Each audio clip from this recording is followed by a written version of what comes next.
The steam from the chicken noodle soup curled upward like a ghost rising from the pot, carrying the scent of time and memories. I stood at the stove, the same cast-iron beauty I'd bought with the last of my husband's life insurance, checked 20 years ago after the heart attack took him at 62. This kitchen had always been my kingdom. The worn oak cabinets I'd refinished myself, the blue willow plates on the open shelves, the window over the sink that looked out onto the maple tree we planted the year we moved in. At 75, my hands were slower now, the arthritis making the wooden spoon feel heavier, but stirring soup on a quiet Tuesday evening still felt like prayer. Then the back door banged open, letting in a gust of cold December air and my daughter-in-law, Sarah, loaded down with grocery bags. My son, Tom, trailed behind her, eyes glued to his phone as usual. "Move over, Margaret," Sarah said without preamble, dumping the bags on my counter. "This kitchen's too small for both of us. Go rest in your room. I've got dinner tonight." The words hit like ice water down my spine. Not a request. An order, delivered with the same casual authority she'd been using for the past 5 years, ever since they moved in temporarily after Tom's construction business hit a rough patch. Tom didn't even look up from his screen. I stared at the soup for a long second, watching a carrot slice bob to the surface. Something inside me, something that had been shrinking, folding itself smaller and smaller to fit into the corners of my own house, snapped clean in two. I reached over, turned the burner to off, set the spoon on the rest with a deliberate clink, picked up my purse from the hook by the door and walked out. No drama. No tears. No slamming doors. Just the quiet click of the latch behind me. That was the moment Margaret Evelyn Harper stopped being the accommodating widow and started becoming something else entirely. It began, as these things often do, with kindness. After Richard died, the house on Sycamore Street felt cavernous. 3 bedrooms, 2 baths, a finished basement I'd turned into a sewing room. Too much space for one grieving woman. Tom, my only child, was 38 then, married to Sarah for 8 years and struggling.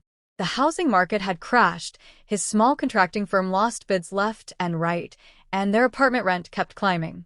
"Come stay with me," I'd offered over Sunday dinner. "Just until things stabilize. The guest room is yours, and there's plenty of space."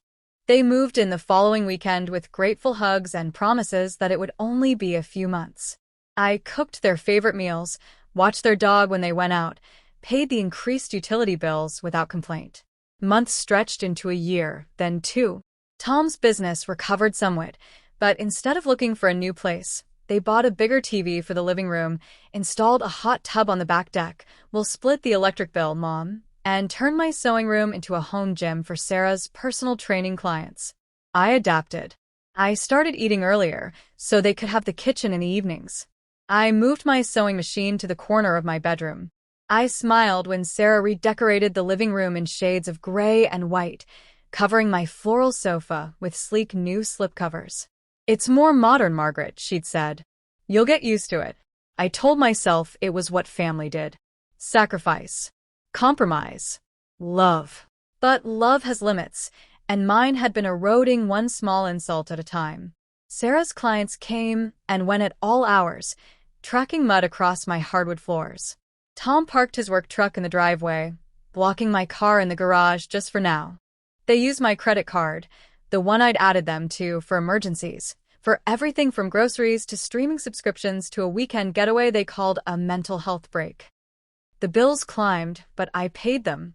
Richard's pension and our savings were comfortable enough, and what else did I have to spend it on? I became invisible in my own home. Dinner conversations revolved around their lives, Sarah's growing online coaching business, Tom's latest job bids, their plans for a baby, someday, when things are more settled. My stories about Bridge Club or the Garden Society were met with polite nods before the topic shifted back to them. The kitchen, though, that had always remained mine.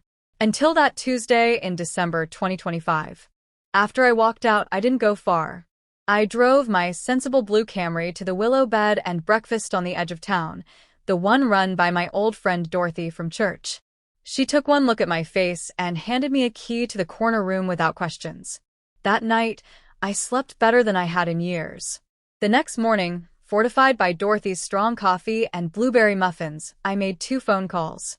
The first was to Evelyn Grant, attorney at law and the daughter of my late husband's best friend. I'd known Evelyn since she was in pigtails.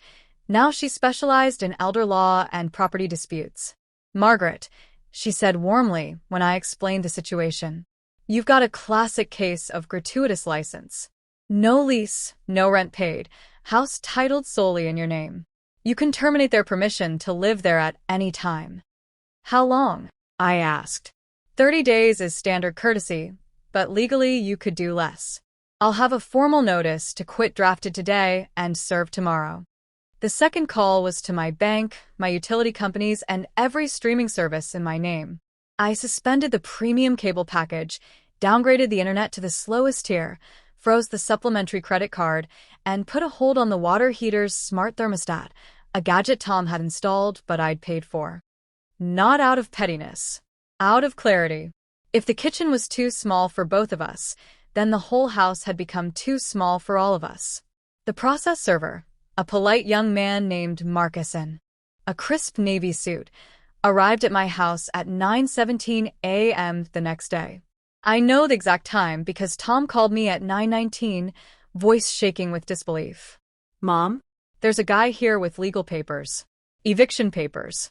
For us." I was sitting in Dorothy's sunroom, watching cardinals at the bird feeder. "That's correct," I said calmly.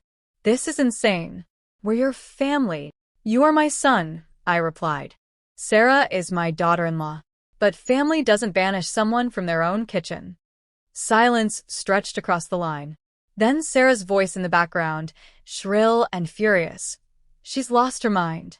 Put her on speaker." I hung up. The calls came all day. Anger, bargaining, tears. I let most go to voicemail. When Tom showed up at the B&B that evening, red-eyed and pleading, Dorothy gently but firmly turned him away at the door. "Tell your mother I'll call when she's ready to talk reasonably," he said. I wasn't ready yet. Over the next week, I transformed. First, the practicalities. I met with Evelyn at her office and signed the formal notice. We reviewed the deed, the utility bills, the credit card statements, for years of evidence that I'd shouldered everything alone. Evelyn's junior associate photographed the house interior for inventory purposes with my permission while Tom and Sarah were at work. Then came the personal reckoning.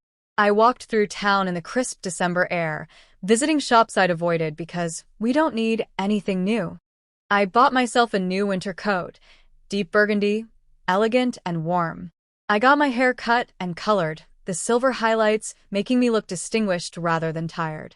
I purchased a laptop, my first, and set up my own streaming accounts, my own email unlinked from the family plan. And I thought about how I'd let grief make me small, how I'd mistaken endurance for strength, how love without respect becomes something poisonous. On day 10, Sarah arrived at the B&B unannounced, makeup streaked, voice syrupy with false sweetness. "Margaret, please. This is destroying Tom. He's not sleeping. The internet is so slow I can't upload client videos. The credit card got declined at the grocery store yesterday. Everyone saw." I invited her into the parlor, offered tea. Dorothy brought a tray, without being asked. "Sarah," I said when we were seated, "I've spent 5 years making myself smaller so you could feel bigger in my home. That ends now. But we're family. Family respects boundaries. You told me to leave my own kitchen. You used my money, my space, my silence, as if they were your right. They're not." Her face hardened. "You're choosing a stove over your son?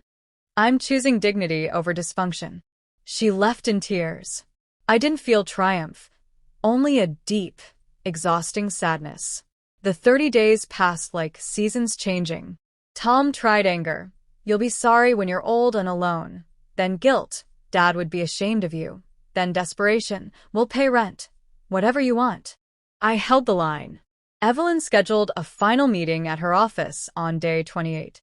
Tom and Sarah arrived looking worn, clothes rumpled, eyes shadowed. They'd found an apartment, but needed time to move. "No extensions," Evelyn said firmly. "The notice expires in 48 hours. After that, We file for formal eviction and pursue back rent at fair market value, approximately $1,800 monthly for 5 years. Tom went pale. That's over $100,000. Precisely, Evelyn replied. Your mother has been extraordinarily generous. Sarah started crying again. Tom reached for my hand across the table. Mom, please. I didn't realize. I let Sarah push you around. I should have stood up for you. The apology I'd waited years for, delivered too late to change the outcome, but not too late to matter. I know you love me, Tom, I said softly. But love without respect isn't enough anymore. They moved out on day 30, the moving truck rumbling away just before noon. Marcus from the law office oversaw the handover, documenting every room. The house was mostly intact, a few scuffs on the walls, the gray slipcovers still on my furniture, but nothing broken beyond repair. I returned that evening with Dorothy and her husband for company. We opened windows to air out the staleness, brewed tea in my kitchen, and sat at the table where I'd raised my son. The silence was golden. In the weeks that followed, I reclaimed my territory slowly, deliberately. I removed the slipcovers, revealing my floral sofa in all its dated glory. I moved my sewing machine back downstairs. I repainted the gym-turned sewing room a soft sage green and hung Richard's old landscape paintings. I cooked what I wanted when I wanted, big pots of soup that lasted for days, or single perfect omelets. I invited bridge club friends for lunch and served them on the blue willow plates, without apology. Tom called on Christmas Eve, voice thick. Can I come over tomorrow? Just me. He arrived at noon on Christmas Day with a poinsettia and a small, wrapped box. We sat in the living room, my living room, and drank cocoa while snow fell outside. I'm sorry, Mom, he said quietly. I see it now. How we took you for granted. How Sarah spoke to you. I should have stopped it. I opened his gift, a new wooden spoon, hand-carved, with my initials burned into the handle. It's beautiful. I made it in a woodworking class. Thought, maybe you could use it in your kitchen again. We cried together, the way families sometimes need to. Sarah filed for separation in February. Tom moved into a small apartment and started therapy. He visited every Sunday for dinner, helping with dishes afterward without being asked. Slowly, carefully, we rebuilt something new, not the mother-son dynamic of his childhood, but an adult relationship built on mutual respect. In spring, I planted window boxes with pansies and hung a new sign by the front door. Welcome. Shoes off, respect on. The kitchen remains my kingdom. The stove is mine.